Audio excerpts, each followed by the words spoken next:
एक non believer के लिए, एक अविश्वासी नास्तिक के लिए चर्च जाने का मतलब क्या होता है?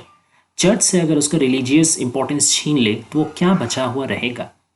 यही चीज़ को मद्देनज़र रखते हुए फिलिप लार्किन ने अपना पूरा चर्च गोइंग पोएम लिखा है और इस पोएम के थ्रू उन्होंने समझाया है कि जब एक अनबिलीवर व्यक्ति आता है एक चर्च में तो उसका दिमाग में क्या क्या ख्याल आता है, एक चर्च उसके लिए क्या मायने रखता है, या आने वाले कल में जब रिलीजियन ही मिट जाएगा दुनिया से तब एक चर्च को और क्या क्या काम के लिए यूज़ किया जा सकता है। इस चीज़ को लेकर पूरा चर्च गोइंग पोएम है।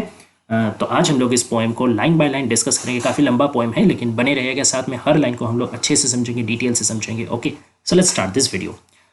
एक चीज़ आप जान के रखिए कि फिलिप लार्किन का द लेस डिसीव्ड नाम का पोएट्री कलेक्शन था जो 1955 में पब्लिश हुआ था, उसी में ये चर्च गोइंग पोएम है। और चर्च गोइंग फिलिप लार्किन का one of the most anthologised poem है, यानी इस पोएम को काफ़ी सारा कलेक्शन में इंक्लूडेड किया गया है और इसको काफ़ी एक मॉडर्न मूवमेंट पोएम भी माना जाता है। So let's start it.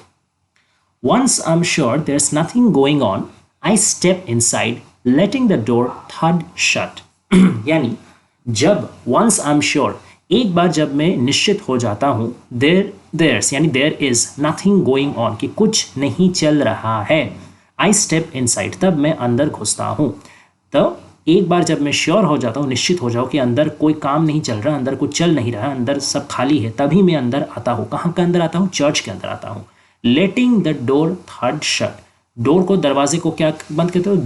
एकदम दाम से बंद कर देते हो। थर्ड यानी the sound of cambling the door, okay, the sound of slapping the door, एकदम हट करके आप दरवाज़ा बंद कर देते हो, जो आवाज़ आता है वही थर्ड शट, ठीक है। अनदर चर्च, ये एकदम, क्योंकि मैं यहाँ पे जो आई है ना वो नॉन बिलीवर व्यक्ति है, ठीक है, एक नास्तिक, एक अधार्मिक, एक धर्म में अविश्वासी नॉन रिलीजियस पीपल है, एक पर्सन है जो कि चर्च में एंट्री कर रहा है। तो जाहिर सा बात है जिसके लिए रिलीजियन ही कोई मायने नहीं रहता, उसके लिए चर्च का जो रिलीजियस एंगल है वो उसको इंटरेस्ट नहीं करेगा। तो उसके लिए चर्च कोई सेक्रेड प्लेस या कोई होली प्लेस तो होगा नहीं, just another place of worship या प्लेस ऑफ बिल्डिंग, उसी लिहाज से वो देखेगा। तो अनदर चर्च, ये बाकी जैसे 4-5 और चर्च का बिल्डिंग होते हुए भी वैसे ही चर्च है। Matting, seats and stone. Matting मतलब आपका बैठने का जगह, ठीक है। सीट्स मतलब वही सीट है जहाँ पे आप बैठते हो। मैट मतलब वो जहाँ पे आप कुछ बिछाते हो।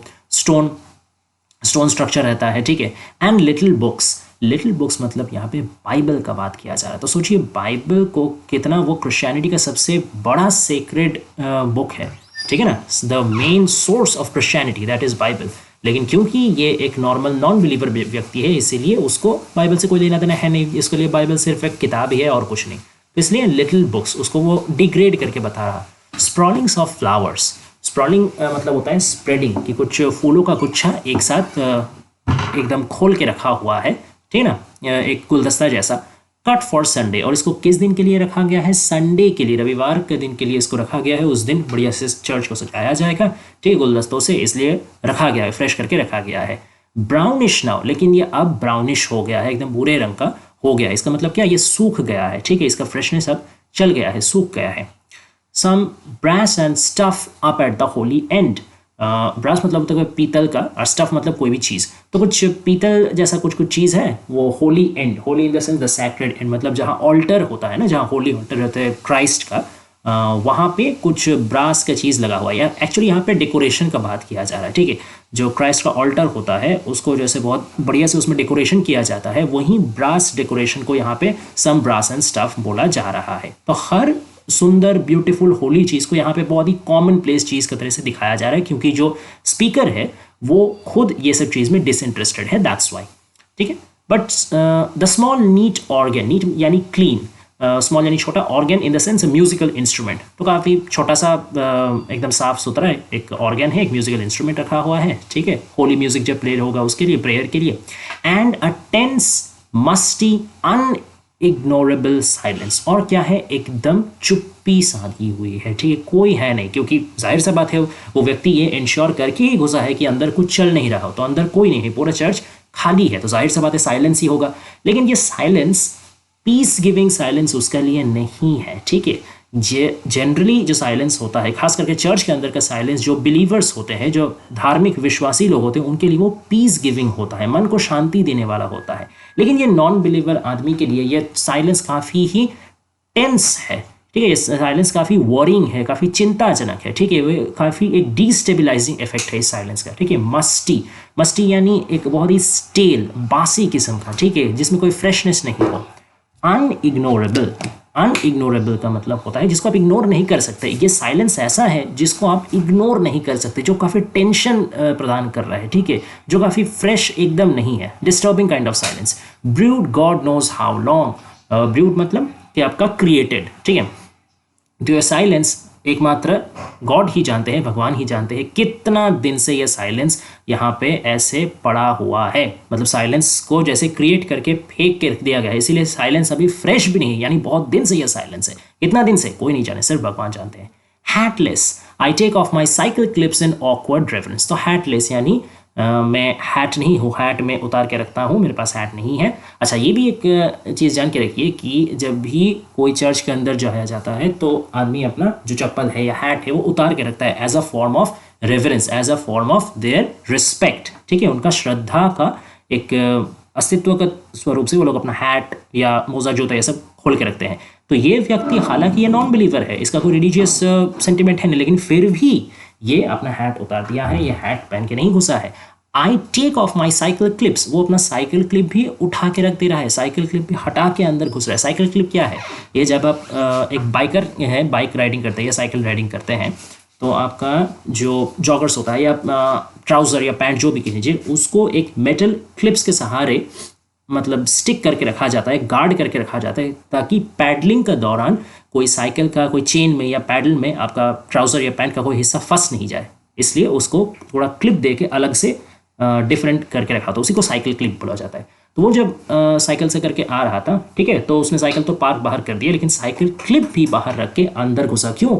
ऑकवर्ड रेवरेंस, ऑकवर्ड यानी काफ़ी स्ट्रेंज, काफ़ी अजीबोगरीब, काफ़ी एब्सर्ड, रेवरेंस यानी रिस्पेक्ट, श्रद्धा। हालांकि वो विश्वासी नहीं है, ठीक है, लेकिन फिर भी उसके अंदर एक अजीबोगरीब श्रद्धा का भाव आ रहा है। ये दर्शाता है द सेंस ऑफ कम्युनिटी। हालांकि वो रिलीजियस कोई एस्टिमेट मतलब सेंटिमेंट उसमें नहीं है, लेकिन फिर भी he is a part of society, और एक सोसाइटी का तहत उसको ये नियम मानना पड़ रहा है। वो मानना नहीं चाहता, उसमें कोई सेंटिमेंट के तहत वो नहीं मान रहे, लेकिन only because he is the part of a community and that community believes in this ritual, तो इसीलिए वो भी एक कम्युनिटी फीलिंग के तहत ये कर रहा है, ठीक है। Move forward, run my hand around the font.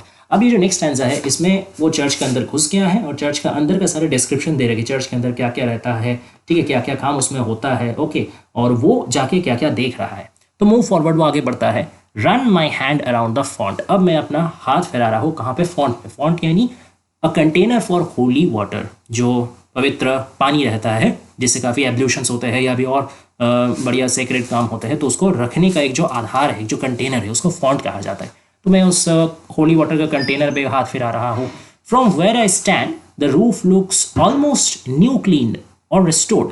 जहाँ मैं खड़ा हूँ वहाँ से जो छत है ना, वो एकदम नया लग रहा है, जैसे एकदम नया नया उसको क्लीन किया गया है, साफ़ किया गया है, या फिर रिस्टोर्ड यानी रेनोवेट किया गया है, दोबारा से नया तोड़ के बनाया गया है। Someone would know, I don't, पता होगा, किसी को पता होगा, मुझे तो नहीं, मैं तो नहीं जानता, किसी को पता होगा, मतलब जो चर्च में आना जाना रेगुलर करता है, चर्च के बारे जो खोज खबर रखता है, उसको पता होगा। मैं तो थोड़ी मैं रिलीजियस हूँ, मुझे थोड़ी इस सबको कोई चिंता है, मुझे क्या फिक्र, मुझे नहीं पता। Mounting the lectern I peruse a few hectoring large scale verses. Mounting मतलब चढ़ना, क्लाइंबिंग। लेक्टर्न मतलब आपका पोडियम होता है, पोडियम समझते हैं, जैसे चर्च में एक रेज्ड प्लेटफॉर्म जैसा रहता है, एक तो ऊंचा जगह रहता है, वहाँ पे खड़े होके जो प्रीचर होते हैं, ठीक है, या जो फादर होते हैं, जो भी क्लर्जीमैन होते हैं, वो वहाँ से अपना सर्मन देते हैं, वहाँ से अपना भाषण, लेक्चर देते हैं। तो उस जगह को, ठीक है ना, वो डायस या पोडियम किस्म का जगह को कहते हैं लेक्टर्न, जहाँ से वो अपना सर्मन देते हैं। तो वहाँ पे उठ करके मैं क्या कर रहा हूँ, तो प्रीचर तो है नहीं, सब फाँका है, तो मैं ही प्रीचर की जगह चल जा रहा हूँ। मैंने क्या किया? आई परयूज, परयूज यानी रीड, केयरफुली रीड, ध्यान से पढ़ना, ठीक है। A few hectoring large scale verses. Hectoring यानी कि आप एक लेक्चर देने का हॉल में, या आप कुछ डायडैक्टिक चीज़ सिखा रहे हैं, ठीक है, कुछ मोरालिस्टिक चीज़ आप सिखा रहे हो या बोल रहे हो, एडवाइस दे रहे हो, उस टोन को कहा जाता है हेक्टोरिंग। तो हेक्टोरिंग लार्ज स्केल, लार्ज स्केल मतलब एकदम बड़ा बड़ा वर्ड्स, छोटा मोटा नहीं, एकदम बड़ा बड़ा, मतलब काफ़ी सारे वर्ड्स उसमें है, काफ़ी सारे लाइन्स उसमें है। ऐसा वर्ड्स मतलब कुछ कुछ बाइबल का ही कुछ वर्स है, कुछ लाइन्स है जो मैं बोल रहा हूँ, ठीक है। कोई है, मैं क्यों बोल रहा हूँ मुझे नहीं पता, कोई सुनने वाला नहीं है, कोई ऑडियंस नहीं, क्योंकि पूरा चर्च तो खाली है, सिर्फ मैं अकेला ही हूँ। फिर भी मुझे लग रहा है कि मैं थोड़ा जाओ, मैं उस फॉन्ट में मैं हाथ फैला रहा हूँ, ठीक है। फिर मैं लेक्टर्न में चल गया, पोडियम में चला, वहाँ से मैंने कुछ लेक्चर्स जो मॉरलिस्टिक डायडेस्टिक है वो मैं पढ़ करके मैं बता रहा हूँ, ठीक है। तो ये सब डिस्क्राइब करता है कि again and again he is following for that community feeling, ठीक है। भले ही उसको रिलीजियस सेंटिमेंट नहीं हो, लेकिन ये सब चीज़ जो सदियों से चलते आ रहा है, ये सब से भी वो अपने जाने अनजाने में ही प्रभावित हुआ है, okay. Because the church has become a part of the whole society's life, और भले ही उसका इंडिविजुअल लाइफ का पार्ट वो नहीं हो, फिर भी कुछ ना कुछ उस पर असर जरूर ये किया है। अच्छा, and pronounce here endeth much more loudly than I had meant. Here endeth मतलब यहाँ खत्म होता है। जनरली जब भी कोई फादर या जब भी कोई बिशप क्या करते हैं कि कोई लेक्चर खत्म करते हैं, यानी कोई सर्मन जो है, कोई रिलीजियस जो श्लोक है वो जब देते हैं, वो जब खत्म होता है तो वो बोलते हैं हेयर एंड डेथ, यानी मेरा जो सर्मन था वो खत्म हुआ। तो ये व्यक्ति क्या कर रहे हैं, ये हेयर एंड डेथ थोड़ा जोर से ही बोला, इतना ज्यादा जोर में वो चाह नहीं था बोलेगा, लेकिन फिर भी थोड़ा ज्यादा ही जोर से उसका मुंह से निकल गया, ठीक है।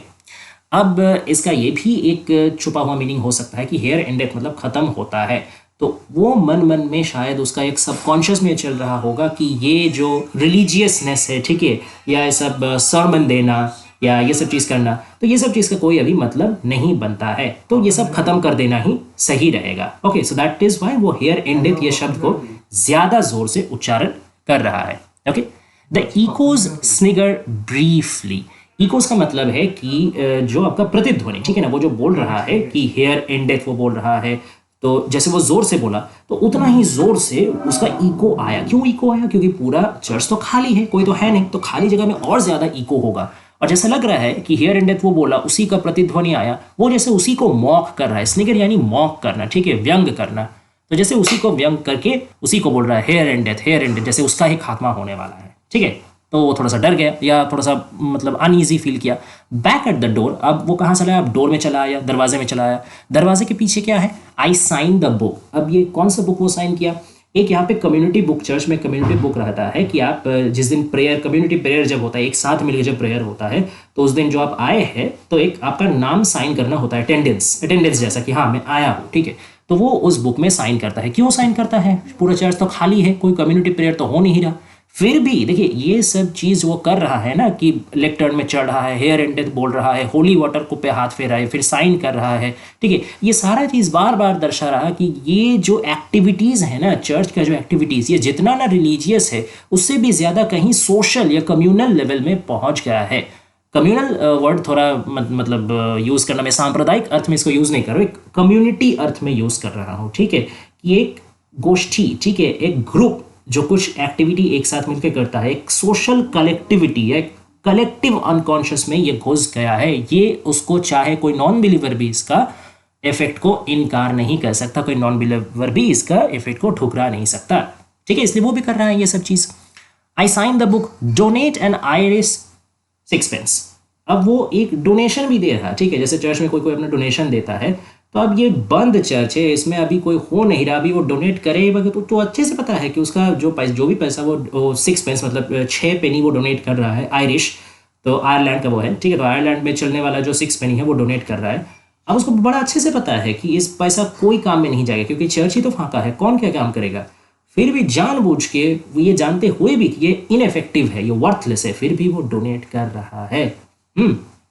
अब हम लोग को ये नहीं पता कि ये जो चर्च में वो घुस रहा है, ये चर्च आयरलैंड में बिलोंग करता भी है कि नहीं। अगर आयरलैंड का बाहर का कहीं चर्च हुआ तब तो मतलब ये पैसा कौनो काम का नहीं, ठीक है ना, क्योंकि आयरलैंड का पैसा वहां तो चलेगा ही नहीं, फिर भी वो डोनेट कर रहा है, okay. Reflect the place was not worth stopping for. फिर वो रिफ्लेक्ट यानी कंटेम्पलेट, सोचना।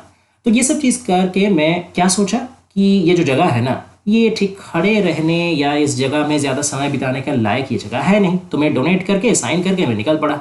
येट स्टॉप आई डिड, फिर भी मैं रुका। In fact I often do, यहाँ की हकीकत क्या है कि मैं काफी बार ऐसा करता हूं, मतलब मेरा मन नहीं होता है, फिर भी मैं अंदर आता हूं, ठीक है, जब कुछ नहीं चलता रहता है, जब अंदर पूरा फाका रहता है, तब मैं आता हूँ, कुछ देर ऐसा ही बिताता हूँ और ये सब चीज़ करके मैं सोचता हूँ कि चल जाऊँगा, क्योंकि यहाँ तो मेरा कोई काम है नहीं। फिर भी मैं जा नहीं पाता, फिर भी मैं रुक जाता हूँ, ठहर जाता हूँ। क्यों? क्योंकि इस चर्च में ऐसा कुछ है जो मुझे अट्रैक्ट करता है अपना तरफ। रिलीजियन तो नहीं, क्योंकि मैं तो नॉन रिलीजियस आदमी हूँ, मैं तो नॉन बिलीवर आदमी हूँ, रिलीजन तो मुझे खींचेगा नहीं। इसका मतलब चर्च यहाँ पे रिलीजियस से भी परे कुछ है। चर्च में सिर्फ रिलीजियन नहीं है, रिलीजियन को बट हटा देंगे, फिर भी चर्च कुछ और भी वैल्यूज होल्ड करता है जो कि एक नॉन बिलीवर को भी अट्रैक्ट करता है। What are those values? Those values are the community values, social values, collective values. वो चीज एक चर्च रिप्रेजेंट करता है। ओके, यस, अच्छा ये तो हो गया।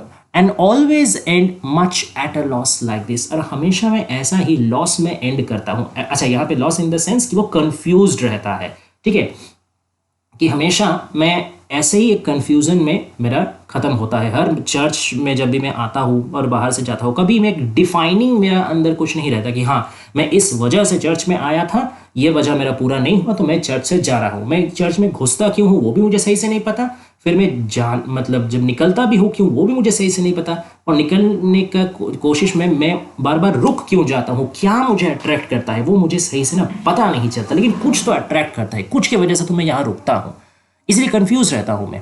Wondering what to look for, ठीक है, और मैं यहीं वंडरिंग मतलब सरप्राइजिंग, मैं यहीं बहुत चौंक जाता हूँ कि मुझे किस चीज़ के लिए रुकना है, मुझे चाहिए क्या, व्हाट टू लुक फॉर, क्या मैं यहाँ ढूंढने के लिए आया हूँ इस खाली बंजर जगह में, मेरे लिए क्या ही चीज़ रह सकता है जिसको मैं ढूंढूं। वंडरिंग टू, यहाँ तक कि मैं ये भी चीज़ में काफ़ी स्ट्रेंज फील करता हूँ, when churches fall completely out of use, जब चर्च एकदम आउट ऑफ यूज हो जाएंगे, जब चर्चेस का कोई काम नहीं बचेगा, यानी जब रिलीजियन ही दुनिया से मिट जाएगा, जब कोई रिलीजियन को फॉलो ही नहीं करेगा, तब क्या हालात होगा चर्चेस का, तब चर्चेस बचेंगे भी नहीं, और अगर बचे तो क्या किया जाएगा उनके साथ, ये काफ़ी क्यूरियोसिटी है इस व्यक्ति में, ठीक है।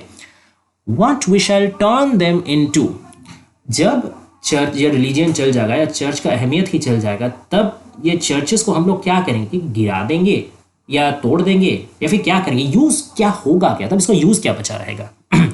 If we shall keep a few cathedrals chronically on show, क्या हम लोग कुछ कैथेड्रल्स को, कैथेड्रल मतलब वही गिरजा यानी चर्च बिल्डिंग, तो कुछ गिना चुना चर्च बिल्डिंग को क्या रख दिया जाएगा क्रॉनिकली यानी अकॉर्डिंग टू द टाइम, ठीक है, टाइम लिमिट मेंटेन करके या टाइम रेंज के हिसाब से, ठीक है, या कि सीरियल मेंटेन करके कुछ कुछ को रख दिया जाएगा ऑन शो, कि इसको दिखाने के लिए, जैसे म्यूजियम में हम लोग आर्टिफैक्ट्स या प्राचीन चीज़ें रखते हैं ना कि आदमी आकर उसको देखता है, ठीक है, ऑन शो, तो वैसे क्या कैथेड्रल्स को भी, चर्चेस को भी वैसे ही ऑन शो रख दिया जाएगा कि आदमी फ्यूचर जनरेशन में आदमी आकर देखेंगे, अच्छा ऐसे होता था पहला दिन का चर्च, क्या ऐसे उसको रख दिया जाएगा। Their parchment plate and pyx in locked cases, अच्छा parchment प्लेट और पिक्स ये तीनों ही चर्च रिलेटेड आर्टिफैक्ट्स है, चर्च रिलेटेड आइटम्स है। पार्चमेंट मतलब आपका होता है कि एक स्टार्ड स्किन, ठीक है, मतलब कोई भी लेदर रिलेटेड चीज़ जिसको थोड़ा सा टैन किया गया हो, जिसको थोड़ा सा मतलब प्रोसेस्ड किया गया हो, हाफ प्रोसेस्ड या सेमी प्रोसेस्ड लेदर, थोड़ा सा वो रफ सरफेस का होता है, उसमें कुछ लिखा जा सकता है, ठीक है, तो उसको पार्चमेंट कहा जाता है।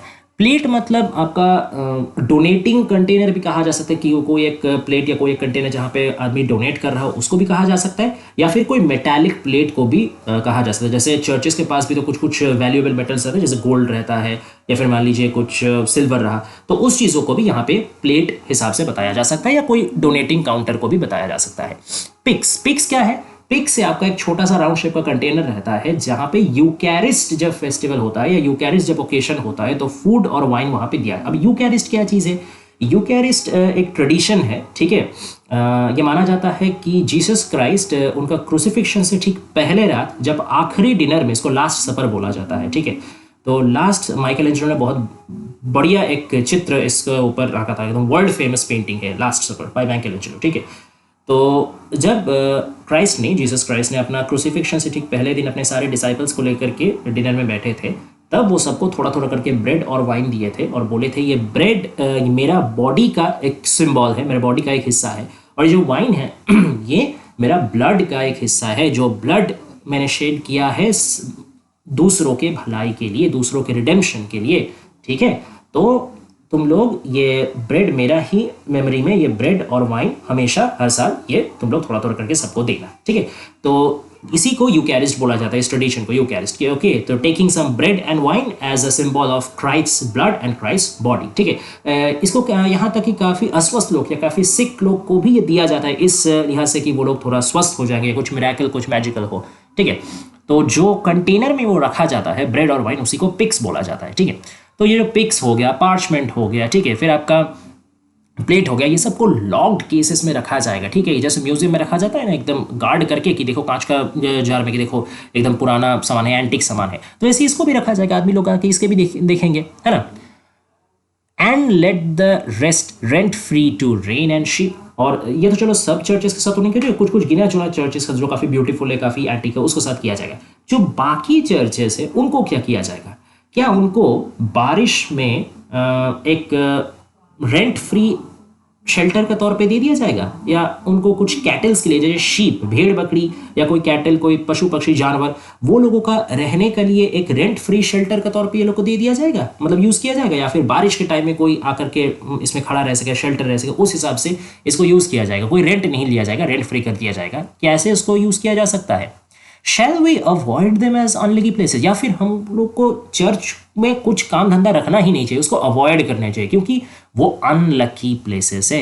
हो सकता है कि जैसे कोई चीज़, कोई ब्लैक मैजिक में भरोसा करता हो, ठीक है, कि नहीं ये सब रिलीजियस चीज़ है, क्या पता इतना दिन से मतलब पड़ा है तो क्या भूतों का अड्डा ना हो गया, काला जादू ना आ गया, कुछ जादूगरी विद्या ना आ गई हो, तो क्या बात है, इस सबको अनलकी प्लेस है, यहाँ पे जाने का ही दरकार नहीं, अवॉइड करो।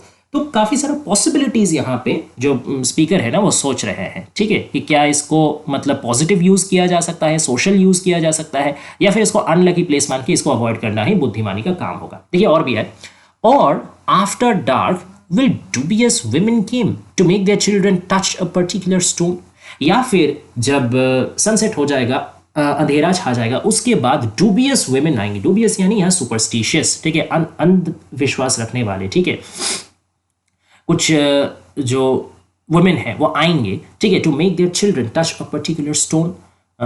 उनका चिल्ड्रन जिनका शायद कुछ समस्या चलो, कोई फिजिकल समस्या, कोई मेंटल समस्या, कोई दूसरे तरीके का क्राइसिस हो, तो उसको सॉल्व करने के लिए कोई एक पर्टिकुलर, कोई एक स्पेसिफिक स्टोन को टच करेंगे। देखो बाबू ये चर्च है, बहुत ही पवित्र जगह है, तो इसका ये स्टोन को, इसका इस जगह को छू लो, माथा टेक लो, सब परेशानी खत्म हो जाएगा। क्या ऐसे सुपरस्टिशन लेके भी वुमेन आएंगे अपना चाइल्ड को लेकर के अंधेरा में चर्च को अपना प्रॉब्लम का सोल्यूशन मान के? पिक सिंपल्स फॉर कैंसर और on some advise night see walking a dead one. Pick मतलब उठाना, सिंपल्स यानी यहाँ पे है एक मेडिसिनल प्लांट, ठीक है, हर्ब्स, जिसमें आपका औषधि गुण वाले जो भेषज मतलब उद्भिद होते हैं उनका यहाँ बात किया जा रहा है, सिंपल्स मेडिसिनल प्लांट्स। तो कुछ मेडिसिनल प्लांट्स पिक करने कोई आएगा क्या, कि किसी का कैंसर हुआ है, कैंसर को ठीक करने के लिए कुछ चर्च का बगल में से कुछ पेड़ उखाड़ लिया जाए, उससे कुछ अगर जड़ी बूटियाँ का कुछ कमाल कर दिखाए।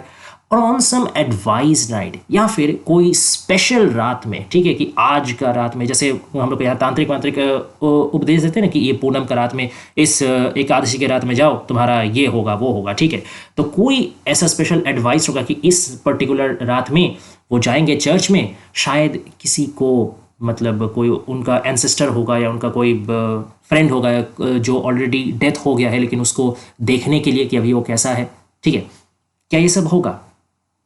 Power of some sort or other will go on in games, in riddles, seemingly at random, ठीक है, तो कुछ या तो मतलब पावर ऑफ सम सॉर्ट और अदर, कोई ना कोई तरीके का पावर, कोई ना कोई तरीके का जो अथॉरिटी है वो तो गो ऑन, यानी वो तो कंटिन्यू रहेगा, in games, in riddles, seemingly at random, ठीक है, कि कहीं कुछ खेल हो, चाहे कोई रिडल यानी कोई पजल हो, ठीक है, उसमें शायद ये जो रिलीजियस बिलीव्स है या जो ये सुपरस्टिशंस है, कहीं ना कुछ ये तो रह ही जाएंगे। पूरा सुपरस्टिशंस को निर्मूल करना असंभव है, तो कोई रिचुअल में, कोई गेम में, कोई पजल में ये सब चर्च रिलेटेड सुपरस्टिशन रहे ही जाएंगे, सीमिंगली एट रैंडम, यानी कोई भी तरीके से कहीं ना कहीं थोड़ा रह ही जाएंगे। लेकिन but superstitions like belief must die. जैसे एक बिलीफ का मौत होता है, कोई फेथ का या कोई आपका विश्वास जो है उसका जैसे अंत होता है, ठीक वैसे सुपरस्टिशन का भी तो अंत होगा। अगर कोई बिलीफ खत्म हो सकता है तो ठीक वैसे ही सुपरस्टिशन या अंधविश्वास भी तो खत्म होगा। And what remains when disbelief has gone, बहुत इंपॉर्टेंट लाइन है, ध्यान से समझिए। What remains when disbelief has gone? जब बिलीफ तो चलो चल ही गया, लेकिन जब अविश्वास भी चल जाएगा, ठीक है, जब विश्वास चल गया, अंधविश्वास चल गया, जब अविश्वास भी चल जाएगा, तब क्या बचेगा? अब अविश्वास जाने का मतलब क्या है कि एक तो है कि रिलीजियन में आप विश्वास करते हो, एक होता है रिलीजियन में आप अंधविश्वास करते हो, और एक होता है रिलीजियन में आप अविश्वास करते हो। तीनों ही चीज़ में आप ध्यान से देखो, आप रिलीजियन को कोई ना कोई तरीके से कंसिडर कर रहे हो, भले ही आप उसको मान रहे, इस हिसाब से पॉजिटिवली कंसिडर कर रहे हैं, या फिर आप उसको डिनाई कर रहे हैं, आप उसको काउंटर कर रहे हैं, इस तरीके से आप उसको कंसिडर कर रहे हैं आपका लाइफ में। लेकिन रिलीजन फिर भी पॉजिटिवली या नेगेटिवली कोई ना कोई एक वैल्यू होल्ड कर रहा। लेकिन पर्सन, ये हम लोग स्पीकर बता रहे, जब वो भी चल जाएगा, जब रिलीजियन कोई मायने ही नहीं रखेगा, ठीक है ना। जैसे मान लीजिए मैं आपको एग्जांपल देता हूँ, बचपन में सब कोई ने तो एकदम परियों का कहानी सुना होगा, ठीक है ना, परियों का, फिर ड्रैगन का, ये सब है ना, राजकुमार ये सब उड़ते उड़ते आ रहा है, ठीक है, ये सब कहानी सुना होगा। अब बचपन में हम लोग के लिए ये काफ़ी ट्रू था, काफ़ी हम लोग मतलब एक्साइटेड हो जाते थे। लेकिन आज जब हम लोग एडल्ट हो गए हैं, तब क्या हम लोग ये सब लेके बात करते हैं? क्या हम लोग में भी बात होती है कि परी क्या रियल है या अनरियल है? ये सब हम लोग के लिए कोई मायने ही नहीं रखता। परी एकदम ऑब्सोलेट चीज़ बन गया, ये कोई वैल्यू ही नहीं होल्ड करता हम लोग के लिए। तो ठीक जैसे रिलीजियन जिस दिन एकदम नीडलेस बन जाएगा, रिलीजियन लेके बात करना ही आदमी मतलब वो ज़रूरत ही नहीं समझेगा, उस दिन चर्च का क्या हाल होगा? तब चर्च में बचा ही क्या रहेगा? तब चर्च को आदमी क्या हिसाब से देखेगा? Grass, weedy pavement, brambles, buttress, sky, कुछ घास फूस, कुछ वीडी पेवमेंट, पेवमेंट यानी चलने का रास्ता, फुटपाथ जैसा, तो कुछ चलने का रास्ता जहाँ पे ऐसे घास फूस उग गए हो, ठीक है। ब्रैम्बल्स, ब्रैम्बल्स यानी झाड़, ठीक है, बुश। बट्रेस यानी होता है आपका आर्किटेक्चर का एक पार्ट होता है, चर्च को जैसे बनाया जाता है उसका एक सपोर्टिंग स्ट्रक्चर होता है, उसको बट्रेस बोला जाता है। एंड स्काई, आसमान, यही सब तो पड़े रहेंगे ना कि चर्च अल्टीमेटली क्या है? एक बिल्डिंग है, उसमें कुछ स्ट्रक्चर्स है, ठीक है, फिर उसमें कुछ गार्डन्स है, घास फूस है, चलने का जगह है, ऊपर आसमान है, यही सब तो है। अगर हम लोग रिलीजन को हटा देते यही सब में बचता है, तो बस यही सब बचेगा। A shape less recognizable each week, हर हफ्ते धीरे धीरे करके और कम पहचानने वाला एक शेप, ठीक है। ये शेप मतलब यहाँ पे शेप का दो अर्थ है। एक तो इसका जो फिजिकल शेप है, जो आउटलाइन है, वो सचमुच का उसका जो आकृति है, क्योंकि जाहिर सा बात है जितना पुराना कोई भी स्ट्रक्चर, चाहे वो कितना भी बढ़िया स्ट्रक्चर हो, जितना वो पुराना होते जाएगा टाइम का साथ साथ, वो उसका भी लेकिन डैमेज होता है, ठीक है। उसमें धूप गिर रहा, बारिश गिर रहा, उसमें कोई मेंटेनेंस नहीं हो रहा, तो धीरे धीरे उसका भी तो जो मतलब ग्लैमर है, उसका भी तो जो शाइनिंग है, वो भी तो धीरे धीरे हटेगा ना। कुछ उसमें टूट फूट आएगा, कुछ क्रैक्स आएगा, ऐसे धीरे धीरे वो भी डैमेज होता रहेगा। तो पहले उसका जितना ब्रिलियंट शेप था, वो जैसे टाइम जाएगा धीरे धीरे वो और मतलब अनरिकग्नाइजेबल हो जाएगा, उसको कोई पहचान ही नहीं सकेगा। अरे ये था वो खूबसूरत चर्च, देखो इसको तो पहचान में नहीं आ रहा। तो एक होता है वो कि फिजिकल शेप को नहीं पहचानना, एक होता है कि इसका सब्सटेंस है ना, इसका उद्देश्य, कि मतलब कि इसका आइडिया, सबसे मतलब अगर सही से बताया जाए तो इसका कंसेप्ट या आइडिया, कि चर्च नामक चीज का कंसेप्ट ही धीरे धीरे मिटने लगेगा। A purpose more obscure, obscure मतलब अनइंटेलिजिबल, जो समझ में नहीं आता, नॉन अंडरस्टैंडेबल, जिसको सही से दिमाग में हम लोग समझ नहीं पाते, रियलाइज नहीं कर पाते। तो जो उद्देश्य है ना चर्च गोइंग का, जो उद्देश्य, यहाँ पे मैं एक चीज़ आपको और बता दूं, जो टाइटल है ना चर्च गोइंग, देखिए ये भी डबल मीनिंग का है। कैसे डबल मीनिंग का है? एक तो चर्च गोइंग का मतलब होता है कि चर्च में जाना, और अगर हम लोग गोइंग को डिसअपेयरिंग के साथ तुलना करें कि जैसे कोई आदमी जा रहा है, तो इसका मतलब ये भी हो जाए थोड़ा देर जाने के बाद वो एकदम अदृश्य हो जाएगा, साइट से हम लोग का विजन से पार हो जाएगा, परे हो जाएगा, डिसअपेयर हो जाएगा। तो क्या चर्च गोइंग का एक मतलब ये भी है कि चर्च भी धीरे धीरे डिसअपियर हो जाएगा, चर्च भी धीरे धीरे अदृश्य हो जाएगा, चर्च का कंसेप्ट ही धीरे धीरे मिट जाएगा। और जब चर्च का कंसेप्ट धीरे धीरे मिट जाएगा, तब भी क्या चर्च गोइंग रहेगा? तब भी क्या कोई चर्च में जाएगा? और अगर जाएगा तो किस उद्देश्य में जाएगा? तो डबल मीनिंग यहाँ पे टाइटल है, और वहीं थोड़ा वर्ड प्ले यहाँ भी हो रहा है कि किस उद्देश्य से आदमी जाएगा, वही उद्देश्य ही धीरे धीरे और ज़्यादा अनक्लियर होते रहेगा कि अगर रिलीजियन ही नहीं है तो आदमी चर्च में क्यों जा रहा है। ठीक है, जैसे ये पर्सन जो जा रहे हैं वो भी खुद कंफ्यूज है कि मैं निकलना चाह रहा हूँ, मैं समझ रहा हूँ यहाँ पे मेरा कोई काम नहीं है, फिर भी मैं रुकता हूँ, क्यों रुकता हूँ नहीं पता। सिमिलरली पर्पस ऑब्सक्योर हो जाएगा। I wonder who will be the last, the very last to seek this place for what it was.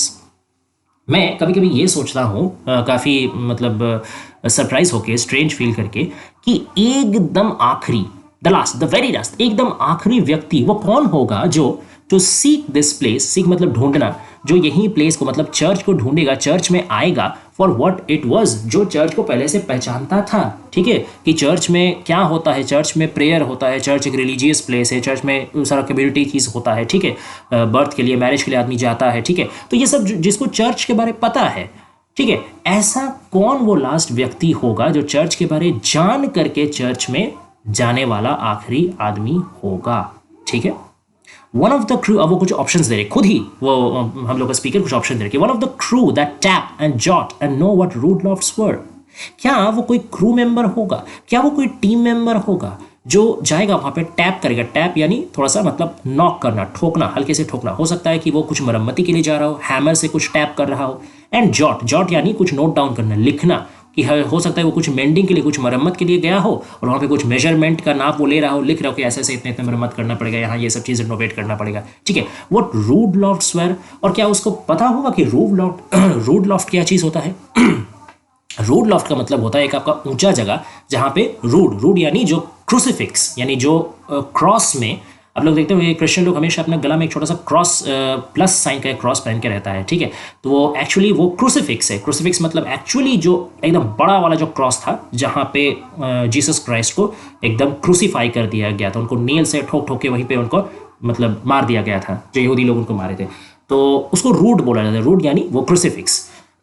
तो चर्चेस में खास करके जितना पुराना चर्च होगा ना, चर्च का स्ट्रक्चर में ही एक ऊंचा ऐसा जगह रहेगा, एक केस जैसा, विंडो केस जैसा, जहाँ पे आपका वो रूड या क्रूसिफिक्स रहता है एक सुसज्जित तरीके से, तो उसी को रूड लॉफ्ट बोला जाता है। तो कोई आदमी को जिसको पता है कि रूड लॉफ्ट क्या है, क्या वो जाएगा वहाँ पे उसको मरम्मत करने या कुछ उसका नोट लेने, क्या उसमें कुछ ठोक ठाक करने कोई जाएगा? क्या वही आखिरी आदमी होगा जो जाने वाला है चर्च में, चर्च जान करके? Some ruin bibber, randy for antique. Ruin bibber का मतलब है रूइन के लिए जो पगला है। ठीक है, रूइन इन द सेंस आपका मतलब जो नष्ट हो चुका है, मतलब remnants of ancient things, ancient architectures. ठीक है, एकदम प्राचीन कोई बिल्डिंग, उसका जो मतलब एकदम वो खत्म होने जगह पर जो भी उसका बचा कुचा टूटा फूटा हिस्सा रहता है उसको हम लोग रूइन बोलते हैं।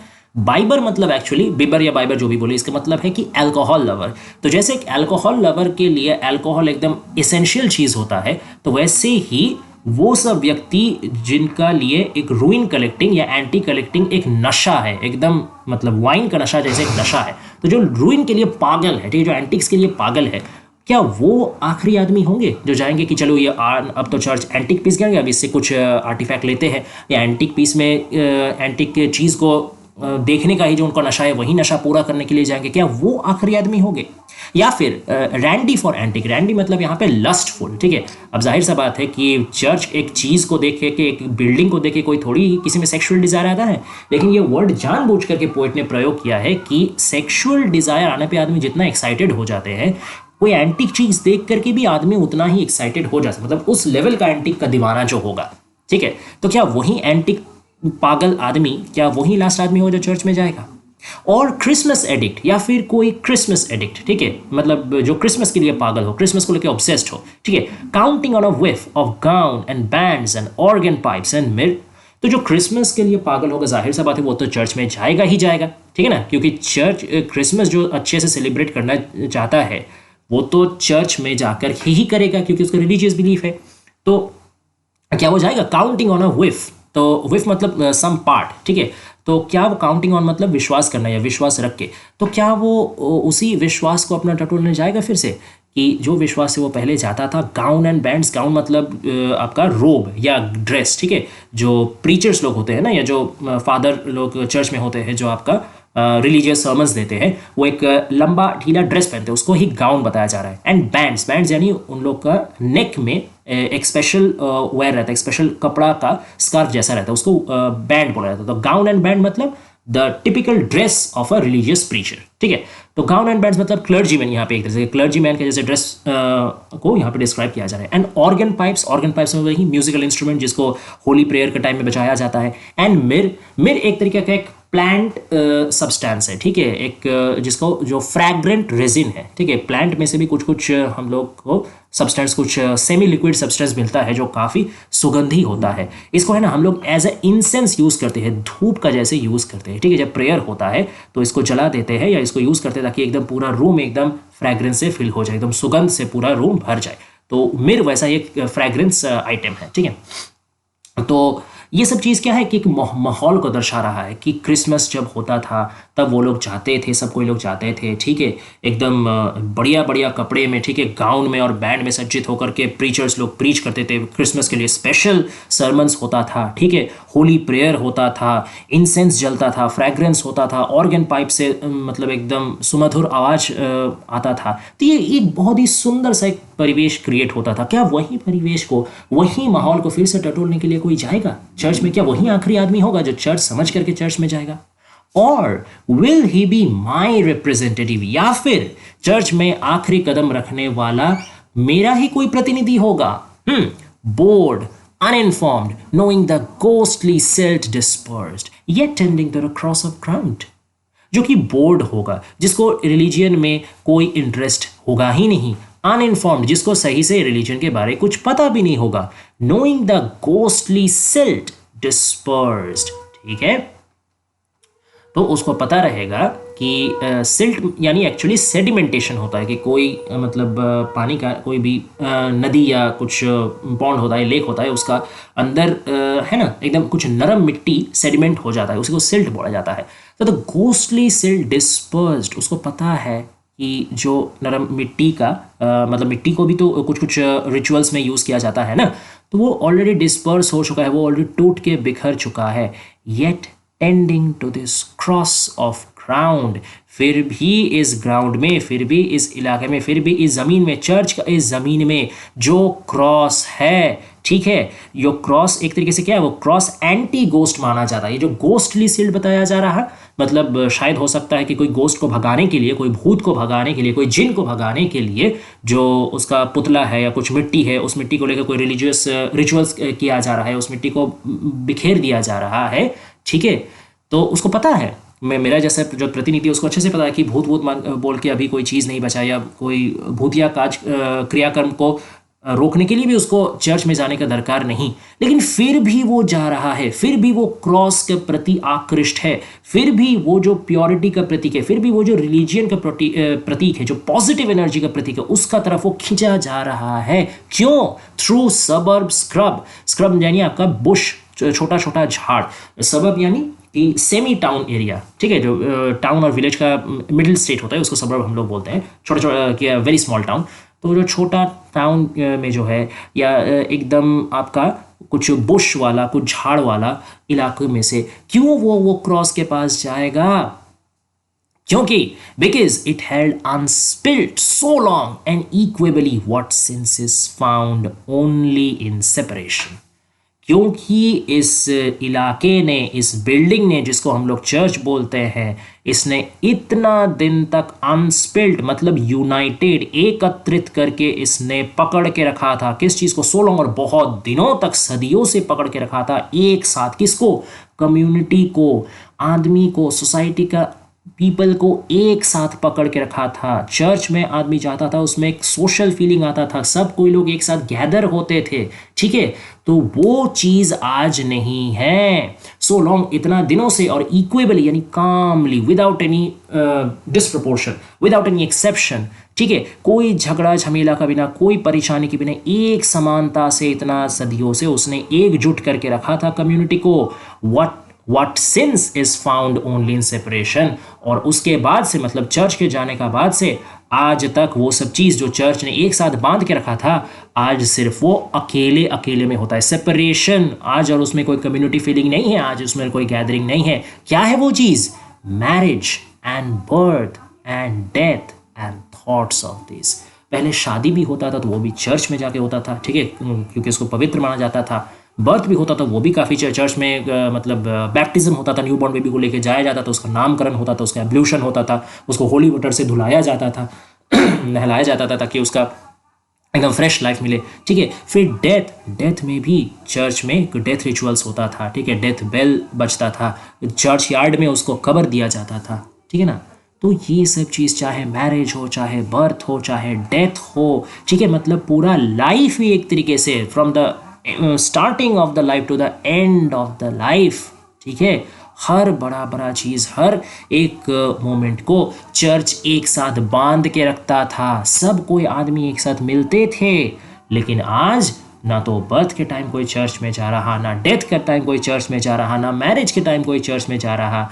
और ये क्या रिप्रेजेंट करता है कि अब और ये सब चीज़ों में आदमी का कोई कम्युनिटी फीलिंग्स नहीं रहा, ये सब और सोशल चीज़ नहीं रहा इसमें, और आदमी को एक दूसरे के साथ नहीं चाहिए, किसी को और एक दूसरे का आशीर्वाद का दरकार ही नहीं है, सबको इसको अपने अपने में कर रहा है, सबको इसको सेपरेशन में कर रहा है। एंड थॉट्स ऑफ दिस, ये सब रिलेटेड जो सोच है ना, आदमी का सोच भी आज बहुत ही नैरो हो चुका है, वो सोशली कुछ सोच ही नहीं सकता, वो कम्युनिटी वाइज कुछ सोच ही नहीं सकता, वो बस टुकड़ा बन चुका है। They are fragmented, okay, so their thoughts also have been fragmented, their practice also have been fragmented, their whole self has been fragmented, okay. For whom was built this special cell, जिसके लिए ये एकदम बहुत ही नायाब सा ये घर बना था, मतलब चर्च जो चीज़ के लिए बना था कि हम ही लोग के लिए, कि हम लोग का स्पेशल लाइफ का मोमेंट को इंटीग्रेट करके रखने के लिए, एक कम्युनिटी फीलिंग देने के लिए, वहीं आज इसका कोई वजूद ही नहीं रह गया। For though I have no idea what this accoutred frosty burn is worth, it pleases me to stand in silence। यार हालांकि मुझे कोई आइडिया नहीं है what this, कि ये accoutred का मतलब होता है डेकोरेटेड, ठीक है। फ्राउस्टी का मतलब है बहुत ही मस्टी या स्टेल, एक बदबूदार, यार है एक बहुत मतलब एक जगह कोई बंद रहे, देखते ना कोई रूम बहुत दिन तक बंद रहता था, तो कैसे उसमें एक तो स्टेल जैसा बदबू आता है, ठीक है, एकदम कंजेस्टेड वाला। तो वहीं एक कंजेस्टेड, ठीक है, एकदम फ्रेश नहीं है, एकदम सारा डेकोरेटर से उल्टा सीधा डेकोरेशन से भरा हुआ, और ये एकदम बार्न यानी आपका एक स्मॉल फार्म, ठीक है, to hold animals, that is called barn. तो एक एकदम छोटा सा ये जगह, एक जिसमें कोई मीनिंग नहीं है, ठीक है, बंद है इतना दिन से, डेकोरेशन है बेकार का, ये इसका वैल्यू क्या है मुझे नहीं पता, मुझे सच में नहीं पता, लेकिन फिर भी it pleases me to stand in silence है, फिर भी मुझे अच्छा लगता है यहाँ खड़ा रहना, चुप्पी साध के साइलेंस में मुझे खड़ा रहना अच्छा लगता है। अब आप सोचिए, यही साइलेंस जो पहले पैरा में आया था, तब वो क्या बोले थे, ये साइलेंस कैसा है, टेंस साइलेंस है। मैं आपको फिर से दिखा देता हूँ, देखिए एकदम पहले है ना, ये देखिए अ टेंस, मैं आपको हाईलाइट करके दिखा देता हूं, अ टेंस मस्टी अनइग्नोरेबल साइलेंस, है ना। पहले उनके लिए ये जो साइलेंस था, ये टेंशन भरा था, ये एकदम दम घुटा देने वाला था, ये अनइग्नोरेबल था, तब ये पीस गिविंग नहीं था। लेकिन आज यही साइलेंस क्या हो गया है, आज यही साइलेंस पीस गिविंग है, यही साइलेंस प्लेजर गिविंग है, ठीक है। यही साइलेंस आज वही सेम स्पीकर को एक वैल्यू का रियलाइजेशन करा रहे हैं कि चर्च चल जाने का वजह से नॉन रिलीजियस वैल्यूज भी घट गए हैं, सोशल वैल्यूज भी घट गए हैं, टुगेदरनेस घट गया है, ये स्पीकर नहीं चाहते थे। A serious house on serious earth it is, church के बारे में बताया जा रहा है, in whose blunt air all our compulsions meet.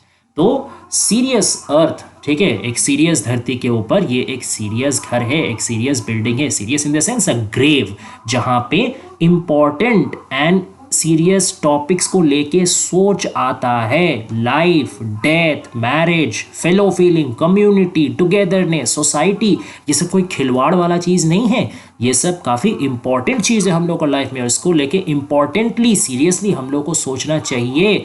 कहीं और अगर हम लोग नहीं भी सोचते थे पहले, तो कम से कम चर्च में जाके सोचते थे, ये सब सोच टुगेदरनेस चर्च में जाकर के आता था, तो कम से कम ये सीरियस तो है, कम से कम ये आज सब कुछ जो खिलवाड़ बन चुका है, इनसिग्निफिकेंट बन चुका है, कोई चीज़ का कोई वजूद ही नहीं बचा, कम से कम इसमें कुछ वजूद वाला बात तो होता था, और अभी भी हो सकता है, अभी भी ये टुगेदरनेस को रिप्रेजेंट करता है जहां जहां ये चर्च बचा है।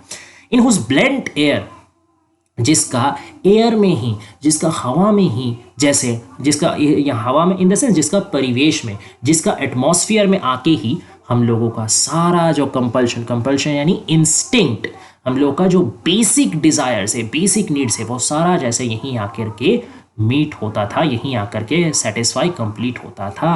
Are recognised and robed as destinies. हम लोग का जो इंस्टिंक्ट है वो यहाँ पे रिकग्नाइज हम लोग करते थे कि हाँ, लाइफ, डेथ, मैरिज ये सब इंपॉर्टेंट चीज़ है, फेलो फीलिंग ये इंपॉर्टेंट चीज़ है, रिलीजियन ये भी इंपॉर्टेंट चीज़ है। भले ही नॉन रिलीजियस व्यक्ति चर्च में रिलीजन के नहीं आते थे, लेकिन कम से कम सोसाइटल रिचुअल्स के लिए तो आते थे।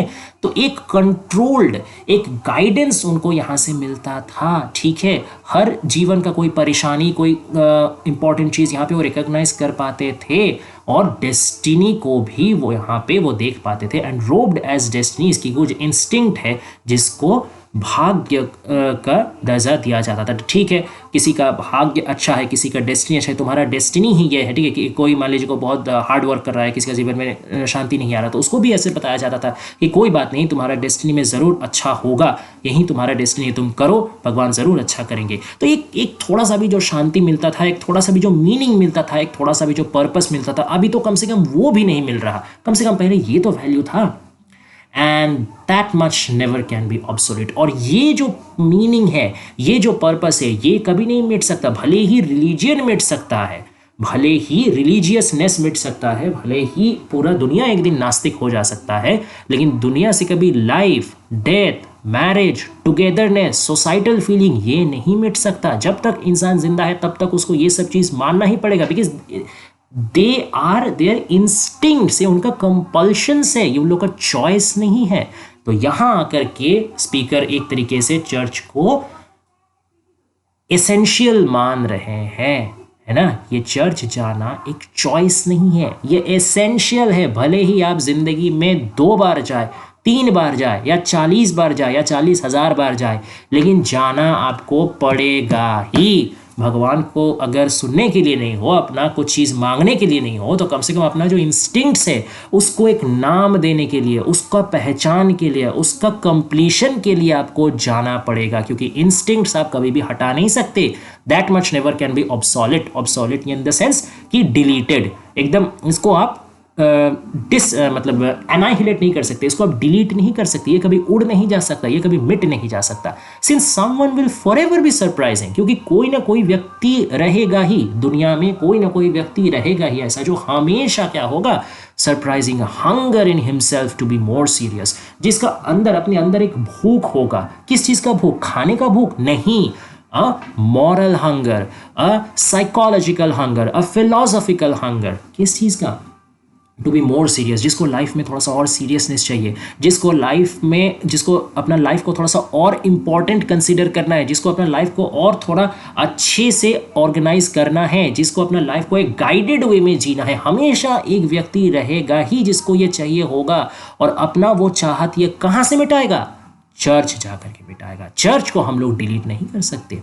And gravitating with it to this ground, और वहीं को लेकर के वो आएगा। ग्रेविटेटिंग मतलब सेंट्रलाइजिंग, फोकसिंग, यही वो अपना वो भूख, सीरियस होने का भूख, गाइडेड वे में जिंदगी जीने का भूख को लेकर के वो यहीं इलाके में आएगा, यहीं चर्च के जमीन में वो दोबारा आएगा। विच ही वंस हर्ड, जो कि उसने सुना है, एक बार उसने अपना जिंदगी में जरूर सुना है, was proper to grow wise in.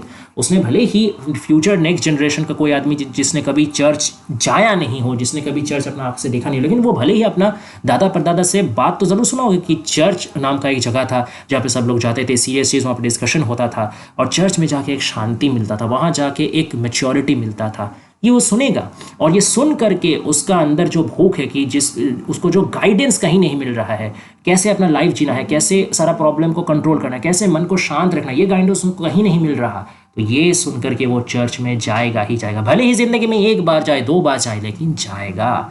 If only that, so many dead lie around.